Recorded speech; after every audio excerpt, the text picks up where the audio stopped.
ఇక మరో వార్తా విషయానికి వస్తే బీహార్ రాష్ట్రంలో ఉన్న బుద్ధ్ గయా విహార్ నిర్వహణలో ఉన్న బ్రాహ్మణ వర్గానికి చెందిన వారిని వెంటనే తొలగించి బుద్ధిస్టులకు నిర్వహణ బాధ్యత అప్పచెప్పాలని బుద్ధిస్ట్ సొసైటీ ఆఫ్ ఇండియా బుద్ధిస్టులు ఈరోజు శాంతి ర్యాలీ నిర్వహించారు. ఆదిలాబాద్ పట్టణంలోని అంబేద్కర్ చౌక్లో నిరసన వ్యక్తం చేశారు. అంబేద్కర్ చౌరస్తా నుంచి పంజాబీ చౌక్ అలాగే ఎన్టీఆర్ చౌక్ నుంచి కలెక్టర్ చౌరస్తా వరకు వీరి నిరసన శాంతి ర్యాలీ కొనసాగింది. ఈ సందర్భంగా బుద్ధిస్టులు మాట్లాడుతూ బుద్ధ విహార్ నిర్వహణలో బ్రాహ్మణులను తొలగించాలని వెంటనే బుద్ధిస్టులకు శాశ్వత నిర్వహణ అప్పచెప్పాలని సందర్భంగా డిమాండ్ చేశారు.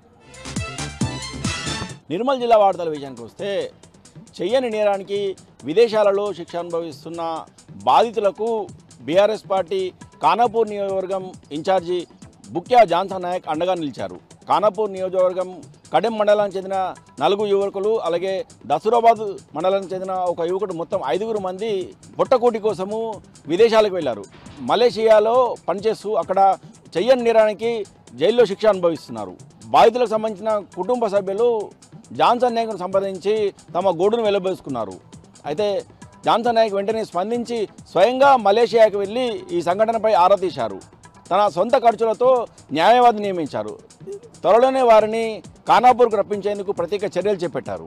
జాన్సన్ నాయక్ ఎంతో చొరవతో మలేషియాకు వెళ్ళి వారిని రప్పించేందుకు చర్యలు తీసుకోవడం పట్ల కుటుంబ సభ్యులు ఆనందం వ్యక్తం చేస్తూ జాన్సన్ నాయక్ ధన్యవాదాలు తెలిపారు.